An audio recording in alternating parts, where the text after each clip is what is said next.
also doing an online chat on Blue Sky. The purpose of the call is to talk about the childcare crisis and highlight what is happening in states. Polling conducted by GQR Research at the end of 2023 showed us that 73% of all voters of all political persuasions support the type of childcare system that we're all trying to build, specifically a childcare system that is government funded, universal childcare that guarantees every family free and easy to access options to meet their needs, including care during nights and weekends and care provided in the languages that the families speak at home.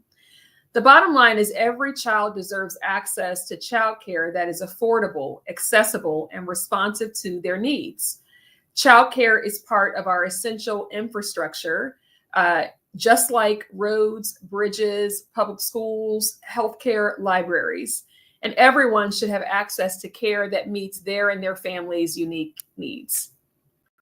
The truth of the matter is that our childcare educators are the workforce behind the workforce.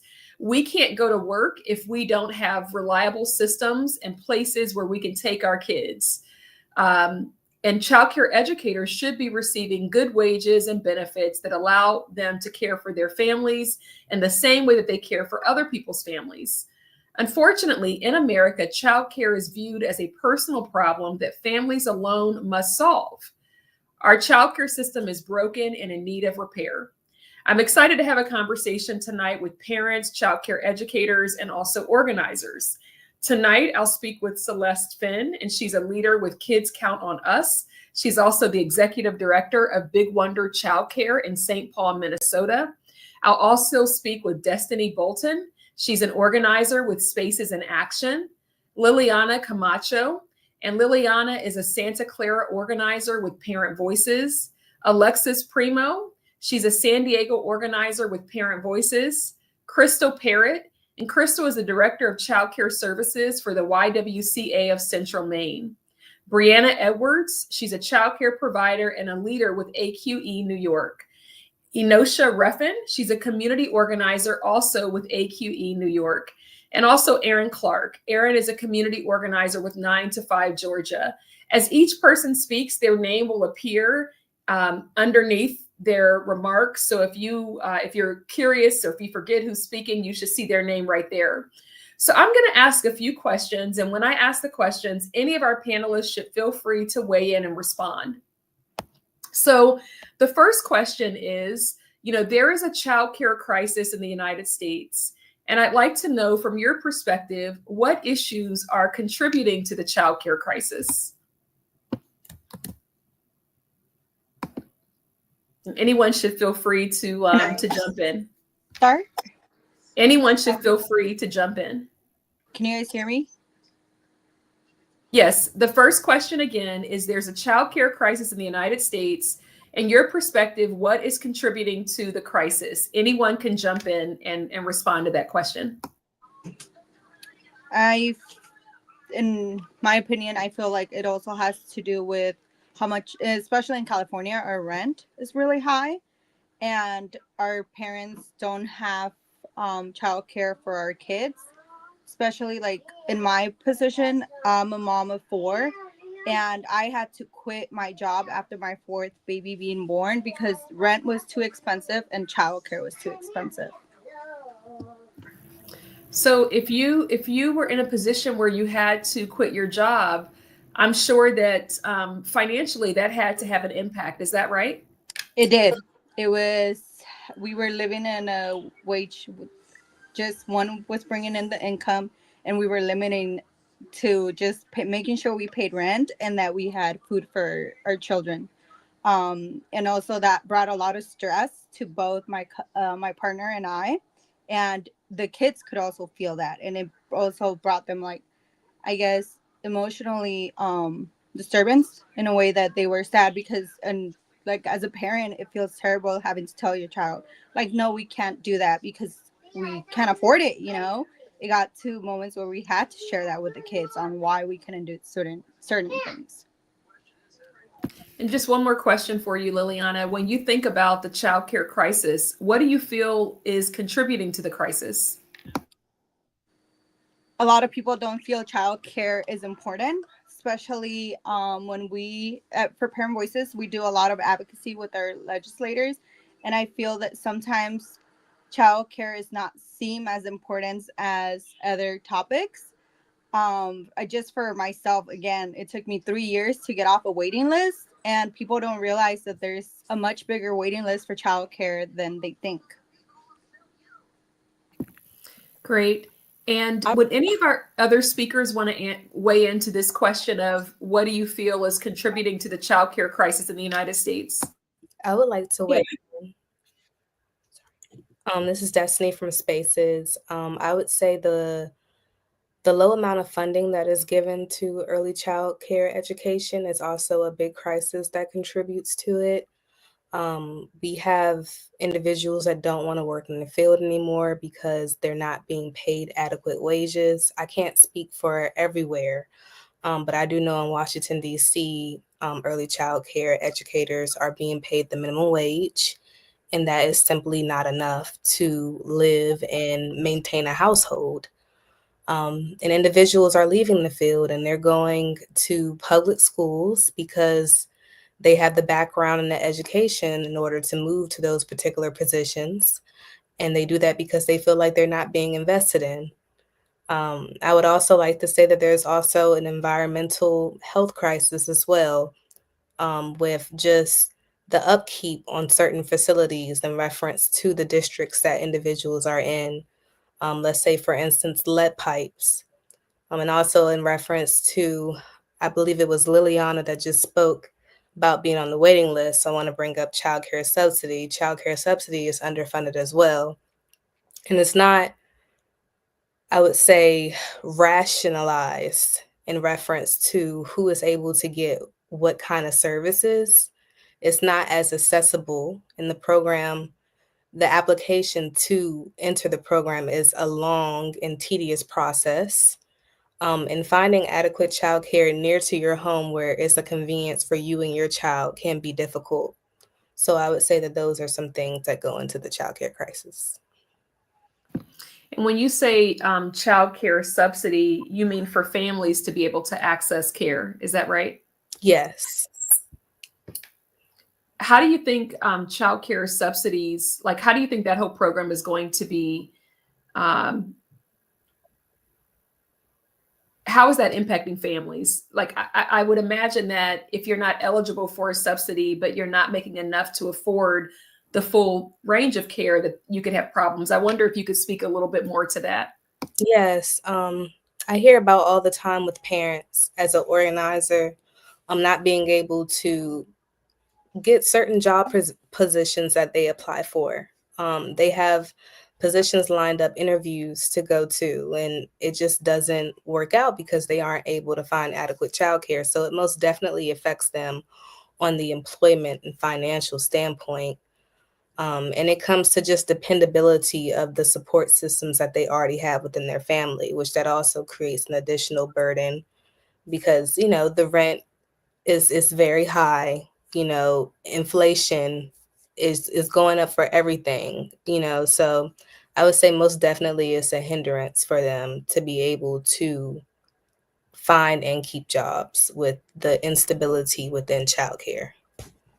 And Destiny, just another question for you. How does this feel to you as an organizer, watching families struggle to navigate and afford care, but also watching good child care educators, people who are passionate about the work? How does it feel to you watching them struggle to earn a wage that allows them to even care for their own basic needs? How does that feel to you? Yes, it feels heartbreaking. Being a young lady that grew up in early child care education, most definitely feeling it from the parent standpoint of knowing that quality childcare is needed. The developmental years for children are very important, and birth to 3 is very important. And it's all about the connection. It's not necessarily just babysitting. It's the social and emotional skills and the safety that the child is able to feel when they're with these providers.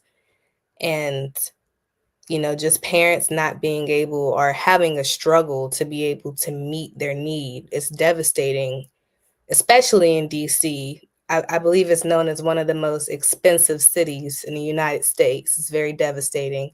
And also from a provider and educator standpoint, them knowing their job, knowing how to do it adequately, um, being the workforce behind the workforce, being the reason why individuals are able to go to work, and them not getting that compensation and recognition for their work is heartbreaking. Every single year we have to fight for funding.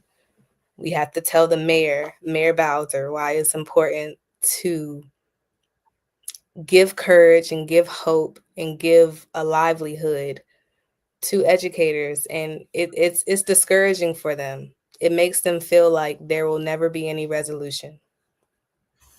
Thank you for that. Um, just one more question before we go to another speaker. DC had in I believe it was a pay stabilization or a pay equity fund that Spaces in Action was pretty instrumental in ensuring. What did that fund do? Yes, the Pay Equity Fund was able to give providers, educators, more pay in reference to what they were already getting paid. So as stated before, they make a minimum wage. The Pay Equity Fund at first was distributed into their own bank account. So pretty much a portion was given to them. I can't really give the accurate amount right now, but moving forward now it goes along a credential ladder. So individuals are able to make more in reference to what their educational level is. Like for instance, a bachelor's degree would make more than an associate's. But they also give teachers the ability to go and strengthen their education and get higher degrees. And what that funding does is enable them to have that extra pocket money to be able to do the things that they need to do in order to live in this society. Heard multiple stories within the last budget hearings that we've done. We collect testimonies throughout the year of how influential it's been, from buying cars to buying houses to being able to send their kids to school, being able to pay off certain loans and certain debts that they had within their family. Um, it was one teacher where she actually had explained to us that she was able to pay for her headstone for her child that had passed away. So it really went deep into just the need that early learning educators needed in reference to this funding source. And it's very important that we protect it. Mayor Bowser, she was trying to cut it last year. And it's devastating to have something granted to you that is creating regulation in your life. And it's something that should be set at the forefront of being invested in, because when you invest in the early learning educators, you invest in the children as well for our future, and they need to be invested in. Thank you so much. And I wonder if any of our other speakers would want to come to the stage, the virtual stage, and say a word or two about what, from your perspective, is causing the childcare crisis. And you could speak from, what's happening in your state. Hi. I can kind of speak from both sides, as in a parent and a provider, because I've been both. Originally, what made me go into doing daycare is because I was a parent looking for daycare. The lists were like extremely long, and it just wasn't affordable. Um, as to like piggyback off of what Destiny was saying with the subsidy, um, they've raised the limits a little bit, but when I originally went looking for subsidy, I was only working part time and making minimum wage, but they said that I was like $40 over the limit to be able to receive the subsidy. So it was kind of discouraging. And then on the provider side with subsidy, it's kind of discouraging to want to accept subsidy, because a lot of the times it's minimum wage that they're paying you, and sometimes below minimum wage. And they take a full month in order to pay you. So like if someone started today, you would have to wait a full month of them coming, and then you would get paid the following month. So if you only had that one subsidy person, your bills would pretty much have to wait in order to even like pay anything. So it kind of like discourages you to even want to accept subsidy, which I still did. I didn't like discriminate against anyone. I did it. I had some of both, but just things like that. Definitely. I know I have friends who were doing childcare and they changed their mind because the process took too long with the parent getting set up, then waiting to be paid, and then like if there's a paper missing, they make you wait even longer. So I just think that the process of it all is not really realistic when you have to pay bills. And waiting 30 days to be compensated, if you're a small business, you feel that immediately. Is that right? Right. Yeah. And they were like pushing to open a daycare center, which I was in the process of doing. But when you they gave grants, I believe it was called like the desert grant. Originally they said that the grants were going to be like tax free. It's to help everyone during like the COVID times. And it was a huge help. It was depending on the size of and how many kids you had. It ranged from like 30,000 to 40, and they split it up over like 6-7 months. Once that was dispersed, a year later they changed it. Well, at the end of the year they changed it to being taxed. So it started out as a grant, and then we ended up having to report it as tax, and that also discouraged people because now that was something some people may not have taken out, and they were using it to open a daycare center, but the cost for the daycare center pretty much skyrocketed after COVID, and that also would raise the weekly rates for parents, which we didn't really want to do that, but obviously you have to like accommodate for different things, and it's just hard. What does it feel like to you? And I'm speaking right now with Brianna Edwards from the Alliance for Quality Education New York. I know you have a colleague on, but what does it feel like to you? Because you've been on both sides. You've been the parent needing service. You've also been on the child care provider side. What does it feel like to you to want to be able to provide care and to be kind of stuck in this system of where like your hands are tied almost? It's very frustrating because I had a lot of parents who actually became like family, and I know if I closed, then they would be struggling even more than being able to pay me. So sometimes I did take pay cuts, and then obviously that trickled down to like affect my own family. But I just felt so bad, especially since my waiting list was like 2 pages long. The I feel like the hours aren't really accommodating as many people that need it, but then it also is like you have to decide if you want to work that long and not get paid what you believe you should be paid. So it's kind of like you said, like your hands are tied, and sometimes you have to decide if you want to take the pay cut or take a new route in like what you want to do for a living. I wonder if anyone else wants to speak to this question of what do you feel like is contributing to the childcare crisis in your state? Anyone else want to weigh in here? I would like to also add something, but I would like to give the chance to somebody else if anyone else wants to talk.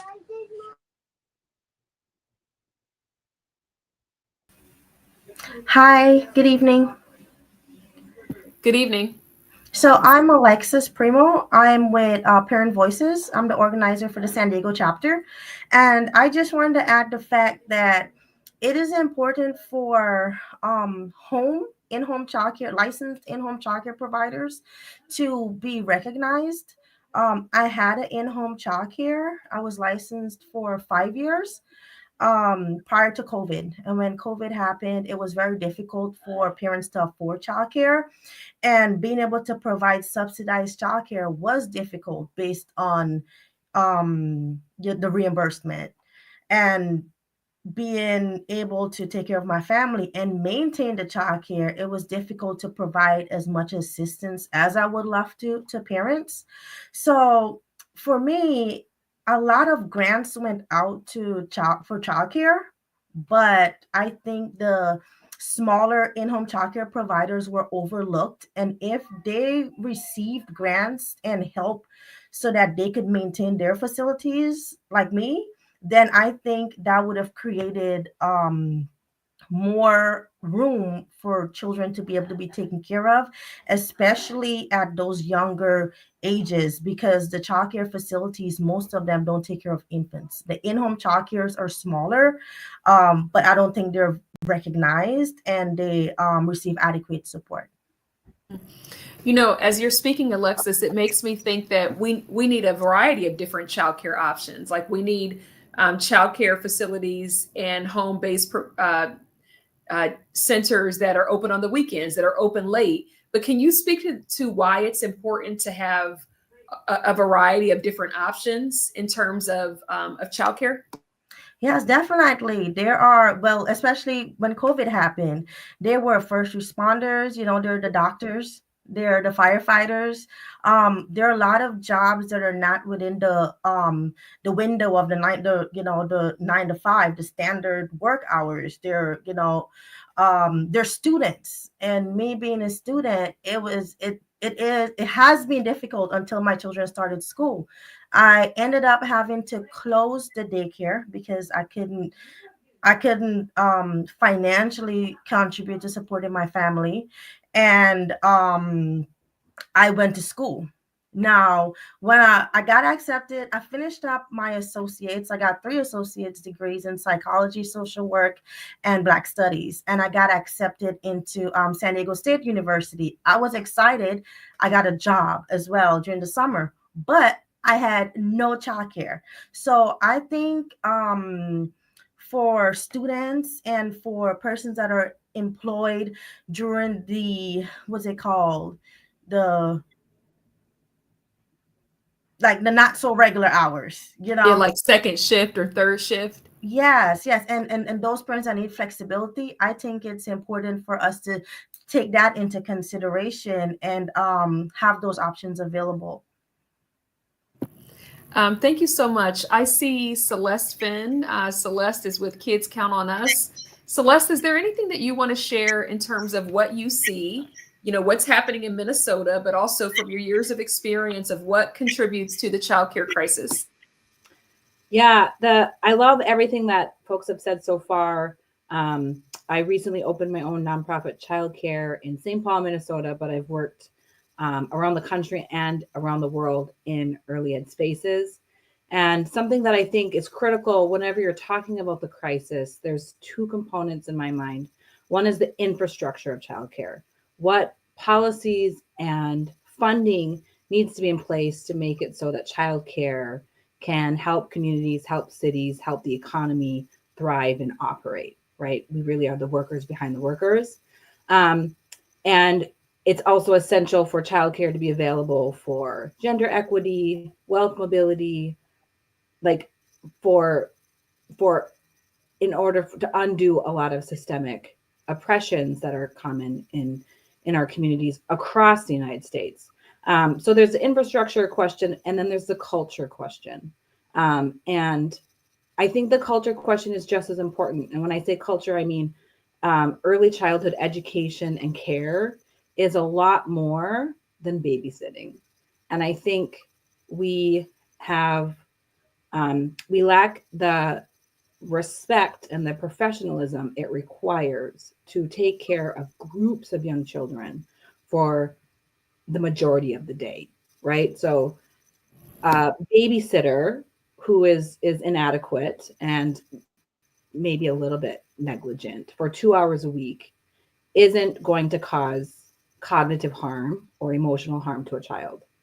Early childhood educator who is not fully present and attuned to the needs of children for 8 hours a day will cause harm and will minimize the potential of a child, knowing that 90% of the brain is developed by the time they're 5.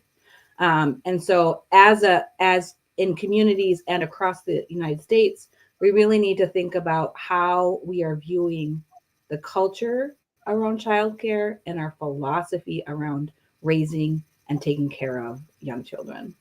And until we really get that right and with the respect that it needs, neither the infrastructure or the culture of early childhood and care is going to be where it needs to be. Part of this sounds like a narrative issue, you know, like it sounds like a narrative issue, but it also sounds like there's a lot of misconceptions about what we say when we mean early childhood education and care.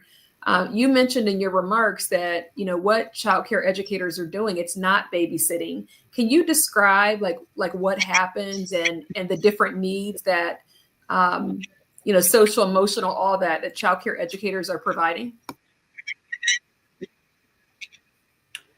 I mean, it's really extremely robust. What the core competencies that an early childhood educator needs to have is very robust, and it's something that it is a narrative. It is a conversation we need to have a lot more with our legislators and also with their families, so that they can respect the work we do. I mean, obviously, having really strong executive functioning skills as the adult in the room, the amount of patience, problem solving, prioritizing of tasks, remembering the minutia of whose lunchbox is what and who has allergies and who has intolerances is it's like every classroom is like its own ship, and it needs to run very smoothly to take care of all the kids and all their needs for a whole day. Of the parts of a child's development from 0 to 5, and every 3 months it's going to look different. So curriculum planning and assessment are huge parts of the job. Cultural competency and understanding and partnering with families wherever they're at is also a huge part of the job. So being very good at communicating and conflict resolution and building community is all a part of what an early childhood educator needs to do. And for example, this morning I had to talk to a parent and some teachers about if they talk to their pediatrician, because they might need OT training, talking with specialists and learning about language delays. These are all a part of my day-to-day activities. And they're absolutely essential for the well-being of kids and to make sure they're ready for kindergarten for their ABCs and their literacy, but also in their ability to solve problems, have a positive regard for self, and to make friendships. Thank you. Anyone else want to respond to this question before I move on to the next question? I did. I'm here in Mountain View, California, and the city that I live in has no centers that actually take subsidy due to the fact that they are like, I can't remember who it was, but she mentioned it. They're not receiving their payments on time. And also the child care providers are not getting paid enough. That's something that we have heard from those that did accept a voucher in the past. So I want to make sure that we make it clear, like it is a big crisis. Just even alone here in my city, Mountain View, we don't have centers. I just spoke to a mom today that was trying to figure out where she can find childcare for her child that's 6 months old, and she was explaining like even her living situation is they're both working part-times, right, so that they can have some type of income, but it's not enough because at the end of the day it's just one income for a household of 7. So if a family lives in that kind of region where, you know, there are no child care centers that accept subsidies or that can serve their family, what do they do? So for her, like she was explaining in her situation, her and her husband have to take turns right now. One takes like an AM shift at his job, and then she takes the PM shift. And that's how they're managing to also not only take care of the baby, but also to have to take care of the other 5 children that they have, 6 children or 5, yeah, 5 children that they have. And that's how she's doing it, and that's how I also started off, you know. So I could definitely relate what she was going through, because I wasn't finding a place for my kids to go to, and it was like under 3 at the time for me. So just hearing her story again and saying like, I have looked for centers, you know, and I'm not finding anything, can you guys like help me? And I was like, yeah, we use a web where we have parents look up like what centers are close to you, and then there you can like narrow your search to, do they accept vouchers or subsidies, do they have space? And a lot of the centers that are in Mountain View, it's not even about whether or not they take subsidies vouchers, it's also that they don't have spacing for kids right now. Mommy. Wow. So I want to read something to you and to our other speakers, and I just want you to tell me if this surprises you. So towards the end of 2024, U.S. Surgeon General Vivek Murthy, he issued an advisory on parental stress and how parental stress was contributing to mental health challenges of parents. According to the data, which was from 2023, 33% of parents reported high levels of stress in the past month, compared to 20% of other adults. 48% of parents say that most days their stress is completely overwhelming, compared to 26% among other adults. Parents and caregivers experience a multitude of unique stressors from raising children. This includes financial strain, economic instability, poverty, time demand, children's safety and health, parental isolation and loneliness. You know, childcare is on the list. And so I'm wondering, as you hear like that kind of parental advisory from the U.S. Surgeon General, is this surprising to any of you? Absolutely not. It's not. I was going to say it's not surprising to me whatsoever. You know, as a center director here in Lewiston, Maine, I am a mom to 110 kids every day, even though they're not mine, and I worry about them and my children, personal children. I would assume the number would be higher just because of all the stressors that come with trying to be that person who is a caregiver for them all. It does not surprise me whatsoever. Thank you, Crystal. And Nosha, I want to bring you into the conversation. When you hear those statistics, does that surprise you? No, absolutely not. I am a single mother of 6 children, and a lot of my stress came from the fact of my children, like in regards to like, you know, putting them in childcare, and also having to leave them sometimes when I didn't have a vehicle to access centers. The stress of like if they're being taken care of correctly. Also the stress of either picking between nurturing them or providing a roof over their head. That choice is just it just really increases mom guilt. Is the best word I can say for it. And mom and teacher guilt, I'm going to say, because I can even see myself. Let me just go back for a second, because I wanted to just ask a follow-up question to Anosha. So Anosha, when you consider all this and you think about what contributes to the childcare crisis, or even the strain that you've experienced, is there anything else that you would add other than what's been said earlier? Anything else that you would add? Anosha? I think they covered a lot, but I think especially the accessibility for childcare part is like really huge, because like I said, I had to settle for in-home providers or neighborhood providers, which I typically didn't know. But again, the stress of having to pick in between providing for them or nurturing them, I felt like I had no choice but to leave them with folks in good faith. But yeah, I think a lot of parents don't have vehicles. They don't have the money to afford childcare. And sometimes, like even when I was in college, I almost had to drop out due to the fact that I dropped below the hourly eligibility requirement in order for you to be a full-time student. And so I had to drop down to part-time, in which it took away my subsidies. And so I think the care center that my kids were going to, they had a grant for first time graduates or generation graduates, which I was eligible for. So that saved me from having to drop out. But I think the accessibility piece is huge, especially for parents who don't have any other support system either, because I didn't. It was just me. Yeah. You know, when you talk about parents who, you know, may not have a car or don't have reliable transportation, I remember when I started my career, I did not have a car, and I took the bus to get to work. Fortunately, my mother knew someone and she was willing to babysit my son. But what that involved was she came to my house to pick up my son. And then when I was close to home, I would call her and she would bring my son back to me. And I just don't know how I would have made, she was a home-based provider, but I don't know how I would have made it in those early years when you're really trying to start your career without that kind of support. And you can't get that every place. So I just wanted to echo and to share that experience.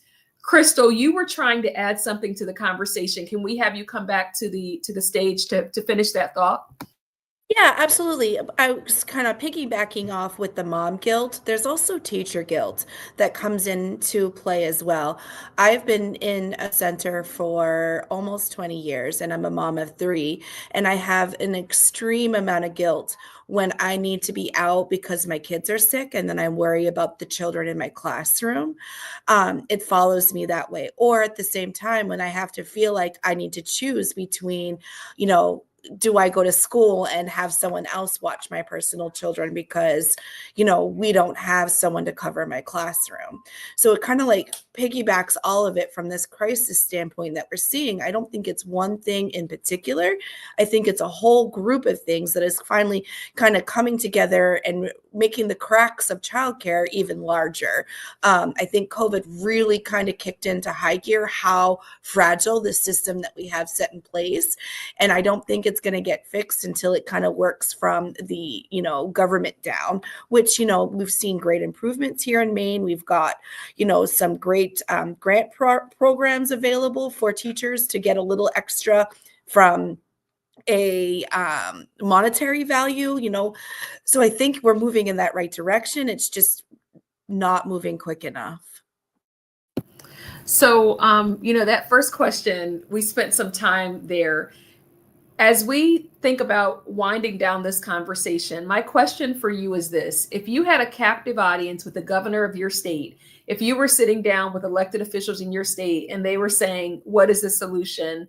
Or what do you want us to know? What might you all share? And anyone can start us off. Hi, this is Erin with 9 to 5 Georgia. And if we were to sit down with the governor of our state, I think we would highlight where part of this crisis is stemming from, that it is stemming from a long history of undervaluing and underfunding childcare. And in order to really address this crisis, we need to invest in our childcare system, and we need to commit to long-term sustainable funding. So in the state of Georgia, we have an $11 billion undesignated surplus. And our state leaders have an incredible opportunity to invest a portion of this undesignated surplus to establish a childcare trust fund. And this is something that has been written about extensively by the Georgia Budget and Policy Institute, with breakdowns of how this funding can be used for years to come to support our early childhood education system. Georgia leaders love to say that Georgia is the best state to do business, but we need to make sure that it is the best state for workers so that they can continue to show up to work.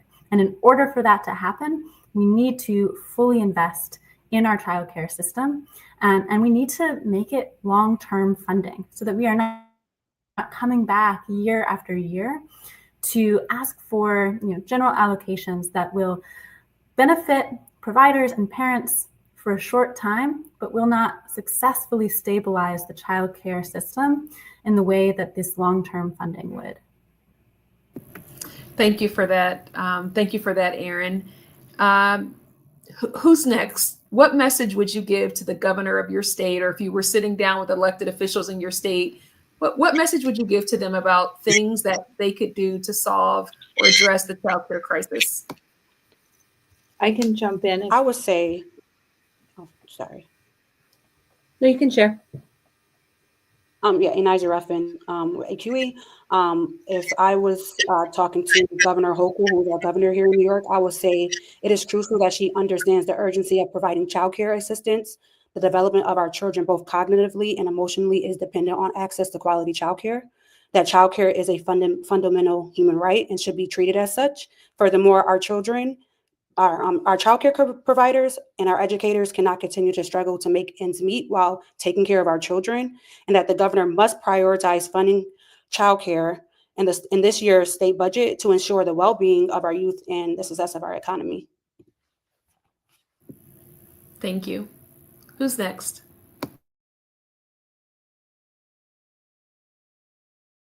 I would say Governor Walz, who has been a supporter of supporting childcare in the state of Minnesota, but I would say childcare is a failed market system. It has been held together by Band-Aids. And when I use the word crisis, I mean crisis. And if childcare is in crisis, families are hurting. Children are hurting. Teachers are hurting. And I strongly believe if we don't get a large influx of money in the short term for childcare, the infrastructure as it stands will fall apart. And there'll be reverberations of consequences across the state of Minnesota for this, in terms of the health and well-being of families and the health and well-being of children. And in Minnesota, we have the second largest racial achievement gap in the country. And if you follow the numbers to early childhood, it starts in early childhood. So funding early childhood is absolutely essential for the well-being of our future and for the well-being of children and families today. Thank you, Celeste. I think that there's this notion that that we have time. I feel like there's this perception that, oh, you don't have to start in the early years. And maybe someone can respond to just the significance of birth through kindergarten. And you can respond as you answer this question of what you would say to the governor. Who wants to go next?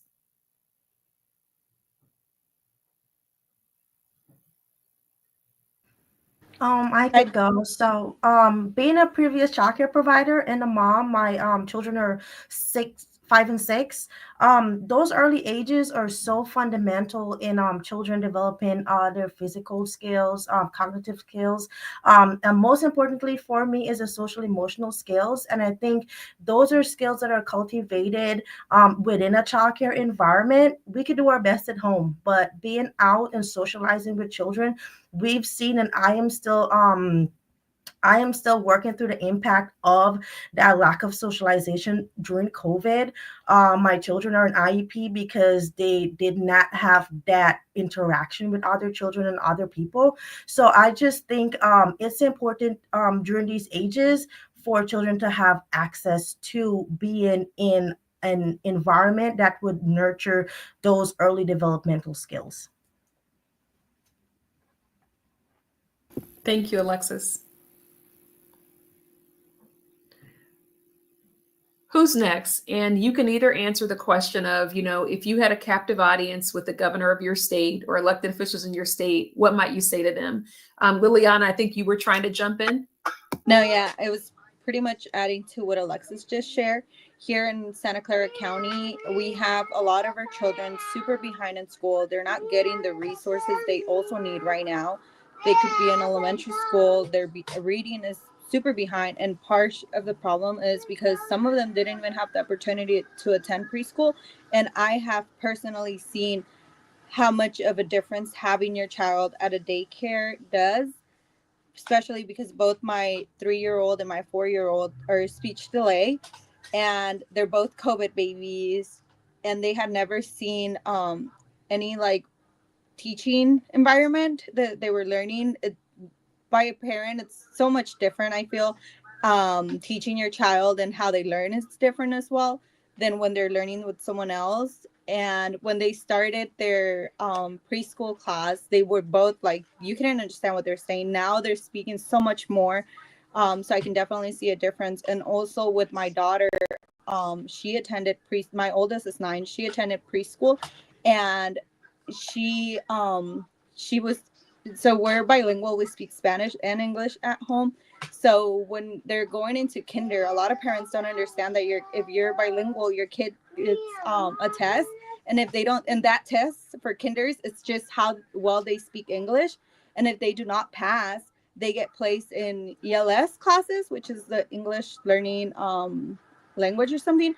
And she passed that test. And that was so much like due to the fact that she had early education access. But I seen it from my other friends that didn't have the opportunity to send them to preschool when they were her age, that they didn't pass that test. And now they're in 4th grade and they still haven't passed that test. And it's stressing out the child and the parents at the same time.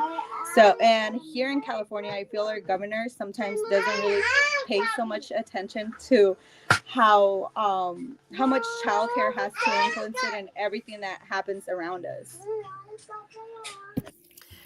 Thank you so much. Anyone else want to weigh in on this question? Okay.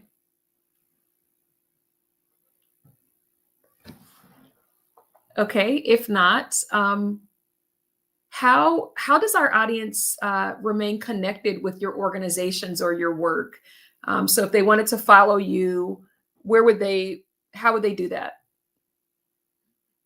Say for my organization, Spaces in Action, you could follow us on Instagram. We are also on YouTube, where we post videos and content about what we focus on in our issue areas, because we all know we don't live a one issue life. So Spaces in Action encaps childcare, healthcare, climate, and tax justice.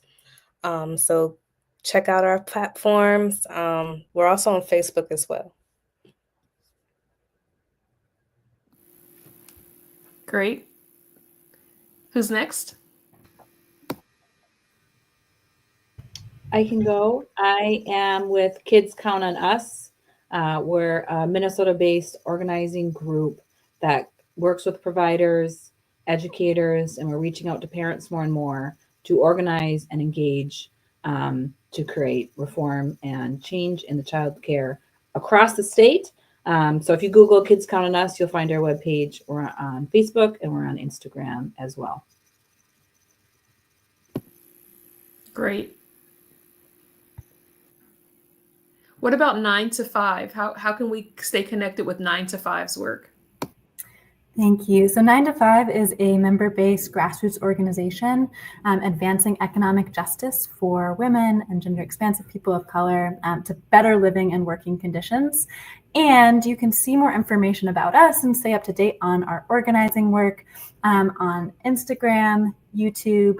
We have a Blue Sky account as well, and our webpage at 9to5.org. We also are a member of the Georgia Infant and Toddler Coalition, convened by GEARS, the Georgia Early Education Alliance for Ready Students. And you can see the work that the coalition is doing on the webpage to see a full list of our partners in the state of Georgia.